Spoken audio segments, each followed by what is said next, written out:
काल की गति न्यारी है, आज उसकी तो कल तेरी बारी है। जबकि सत्य तो ये है कि काल का ये चक्र बिना रुके निरंतर चलता ही रहता है। काल का ये पहिया घूमते घूमते इंसान को कहां से कहां पहुंचा देता है, परंतु जो मनुष्य बुरे समय को जीत लेता है वही जीवन में सफल कहलाता है। तो चलिए फिर आज की इस वीडियो में काल चक्र के संपूर्ण रहस्य को जानने का प्रयत्न करते हैं, क्योंकि काल चक्र की इस कहानी में एक नहीं वरन ढेरों गुप्त बातें और रहस्य छुपे हुए हैं, जिन्हें आज के युग में समझ पाना इंसानी बूते से बाहर की बात जान पड़ती है। परिणाम स्वरूप मनुष्य अपने वर्तमान जीवन और परिस्थितियों को लेकर उलझन में पड़ा रहता है।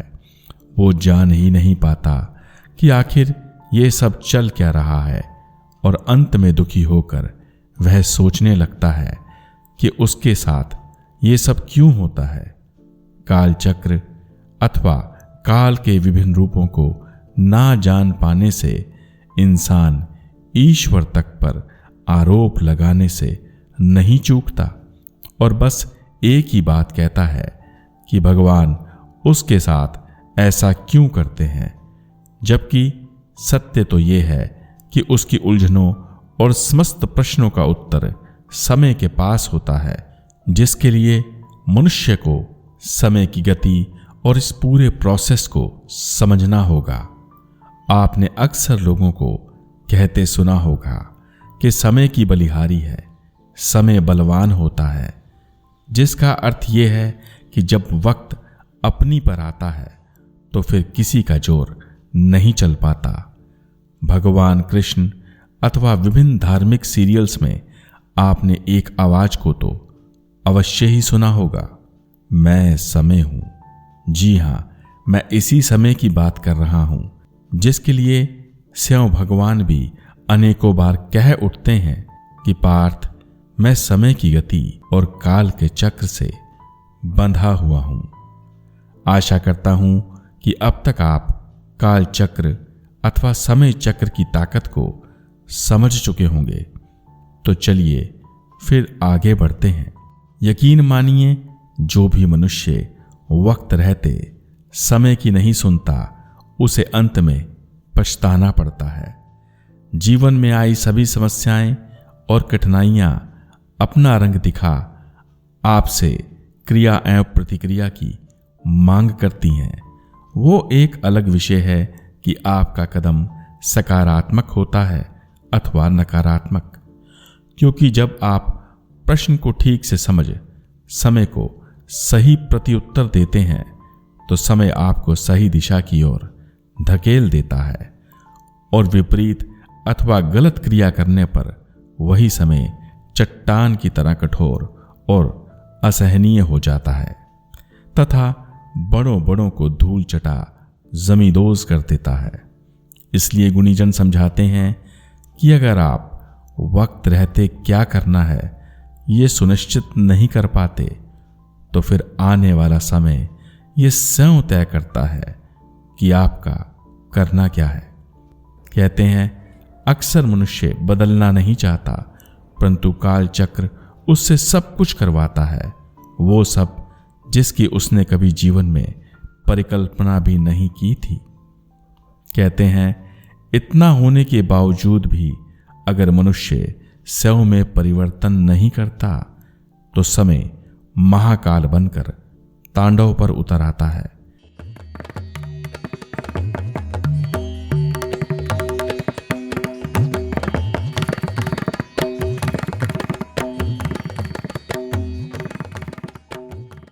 जिससे यह पुनः स्पष्ट और साबित होता है कि समय ही बलवान है।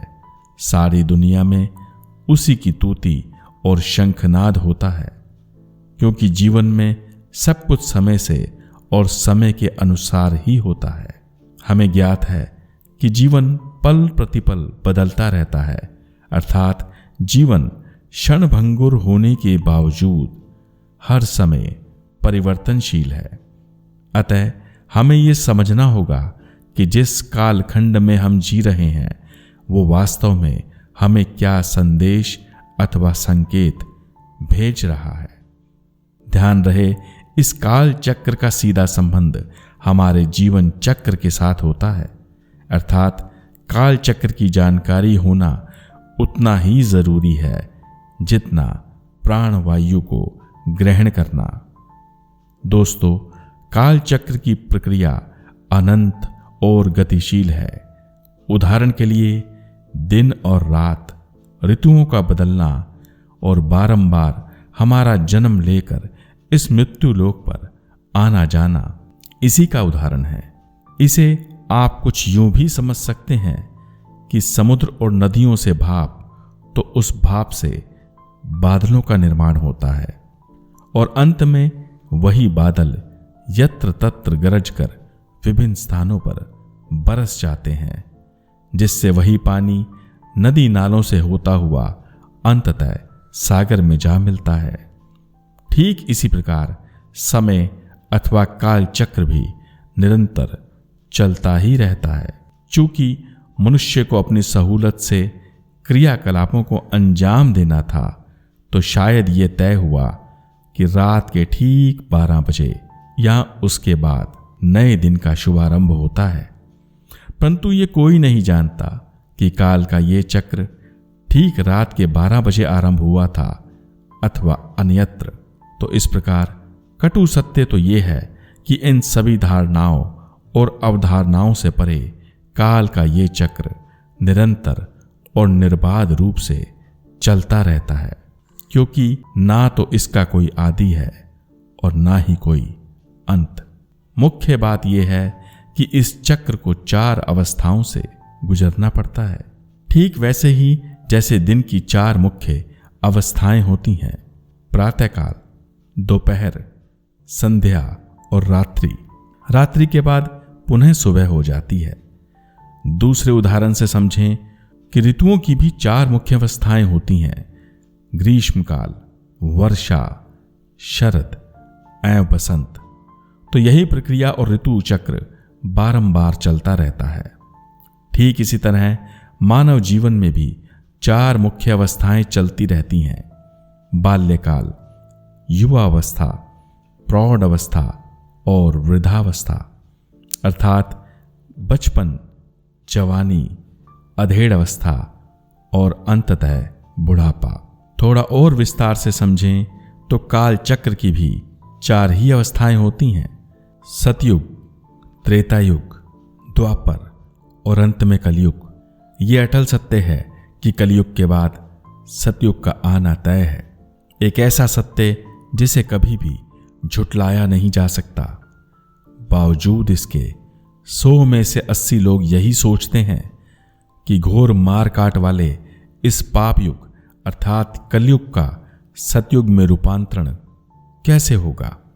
दोस्तों, जैसे घोर काली अमावस वाली रात अगले दिन सुनहरी सुबह में परिवर्तित हो जाती है, ठीक उसी प्रकार काल और युगों में परिवर्तन की ये प्रक्रिया धीरे धीरे और सतत रूप से हमेशा चलती ही रहती है और सही समय आने पर काली रात सुनहरी सुबह में बदलकर नए दिन का आगाज करती है। सनद रहे कि परिवर्तन प्रकृति का नियम है जो हमेशा चलता ही रहता है।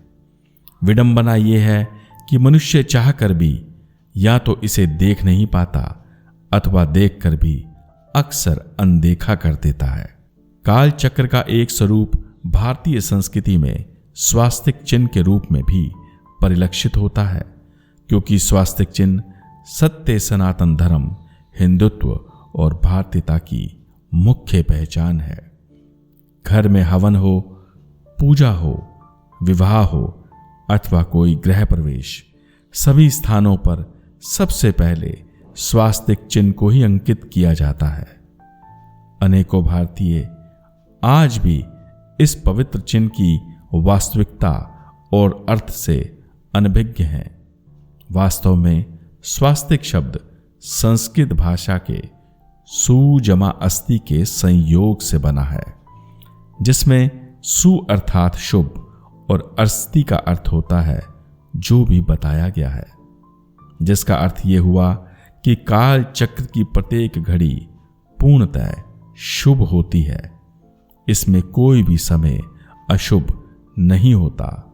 स्वास्तिक बनाने अथवा अंकित करने का भाव मात्र ये है कि आप मान कर चलते हैं कि उक्त घड़ी शुभ एवं पूर्ण फलदायी होने वाली है। ब्राह्मण लोग वैदिक पद्धति का अनुसरण करते हुए स्वास्तिक कलश पर नारियल स्थापित कर शुभ कार्य को आरंभ करते हैं, जिसके पीछे का ज्ञान अथवा लॉजिक ये है कि शुभ कार्य करते समय आपका मन सकारात्मक और पूर्णतः स्थिर होना चाहिए, जिसमें स्वास्तिक युक्त कलश बुद्धि की स्थिरता और सकारात्मकता को दर्शाता है, जिसके अनुसरण से मानव का प्रत्येक कर्म अथवा कार्य सदैव शुभ फलदायी ही होता है। जब कोई ये कहता है कि हर टाइम या समय शुभ ही होता है, तो अनेकों लोग इस कथन को कभी भी स्वीकार नहीं कर पाते और बतियाते हैं कि कैसे आज का दिन उनके लिए दुखदायी और कष्टों से भरा था। चूंकि उन्होंने कष्टों को झेला और नुकसान उठाया था, तो फिर वह काल चक्र अथवा अमुक समय को शुभ कैसे मान लें, यह एक बहुत बड़ा प्रश्न है। परंतु सत्य तो यह है कि ऐसा सोचने वाले अथवा कष्टों को झेलने वाले सभी लोग सिर्फ और सिर्फ अपने वर्तमान काल की ही बात करते हैं। वह तीनों कालों को अक्सर भूल जाते हैं, जिसका अर्थ यह है कि आपके जीवन में जब भी और जो कुछ भी घटित होता है, आप सकारात्मक दृष्टिकोण अपनाते हुए खुले मन से यह स्वीकारें कि जो भी हुआ अच्छा हुआ और कल जो कुछ भी होगा वह अच्छा ही होगा। उम्मीद है आपने विद्यालय में एक कहानी अवश्य पढ़ी होगी कि ईश्वर यत् करोति शोभनं करोति, अर्थात भगवान जो कुछ भी करते हैं अच्छा ही करते हैं। अगर आपने इसे स्कूल में कभी पढ़ा है तो कृपया कमेंट में जय भोलेनाथ लिखकर हमें अवश्य बताएं, क्योंकि जीवन को खुल के जीना और सकारात्मकता को अपनाना ही ईश्वर की सच्ची भक्ति और मानव होने का मुख्य प्रमाण है। उपरोक्त सभी बातें ये दर्शाती हैं कि काल चक्र का सही अर्थ स्वास्तिक चिन्ह का महत्व और मनुष्य का सकारात्मक होना आपको जीवन से लड़ने, उसे जीने और जीवन की कठिनाइयों को सहजतापूर्वक पार करने की शक्ति प्रदान करता है, जिसका सीधा अर्थ ये हुआ कि इस काल चक्र का संबंध मात्र समय और सृष्टि से नहीं, वरन आपके और मेरे सभी के जीवन से जुड़ा हुआ है। अतः हमें अविलंब इस बात को स्वीकार करना चाहिए कि जीवन में व्यर्थ की चिंता, आत्मग्लानि, अपराध बोध और सदैव चिंता से ग्रसित रहने से कुछ नहीं होगा। साथ ही आपने ये भी याद रखना है कि जीवन में जो कुछ भी हुआ अच्छा हुआ, जो हो रहा है बेहतर है, और निकट भविष्य में जो कुछ भी होगा वह ईश्वर की कृपा से अच्छा ही होगा। यकीन मानिए, यह वो जादुई मंत्र है जिसे अपनाना कठिन तो स्वीकार कर पाना मुश्किल लगता है, परंतु जिस दिन आपने इसे अपने जीवन में धारण कर लिया, उसी दिन से आपके जीवन की चिंताएं, बीमारियां, नुकसान और तनाव सदा के लिए समाप्त होने लगता है। ऐसा करने से आप ग्रस्त रहते हुए योगियों से भी ऊपर वाले सुख को प्राप्त कर सकते हैं। इस बात पर गौर करिए कि आज योगी ग्रस्त जीवन में पड़ना नहीं चाहता, परंतु अधिकतम ग्रस्त योगियों जैसी शांति और ज्ञान की तलाश में यहां वहां भटक रहे हैं। अतः यह और अधिक महत्वपूर्ण हो जाता है कि आप काल चक्र की गति, कर्मों के फल और अपनी जीवन की सोच पर एक बार विचार अवश्य करें, क्योंकि अभी मैंने आपको काल चक्र की अनेकों जानकारियां, राज, अच्छी जीवन शैली के गुप्त सूत्र और विभिन्न बातों को बताना है। अर्थात वह सब अभी बाकी है, जिसमें चारों युगों की व्याख्या और उनका काल चक्र से संबंध भी आना शेष है, जिसकी जानकारी आपको वीडियो के भाग 2 में प्राप्त होना संभव है। अतः आपको आज का यह वीडियो कैसा लगा, कृपया कमेंट द्वारा हमें अवश्य बताएं और चैनल को सब्सक्राइब कर हमसे जुड़ें। इसके अलावा वीडियो के अंत और डिस्क्रिप्शन में हमारी कुछ अन्य बेहतरीन वीडियो के लिंक मौजूद हैं। संभव हो तो उन्हें भी अवश्य देखें। आगामी वीडियो तक के लिए विदा। ओम नमः शिवाय। हर हर महादेव, हर हर महादेव, हर हर महादेव।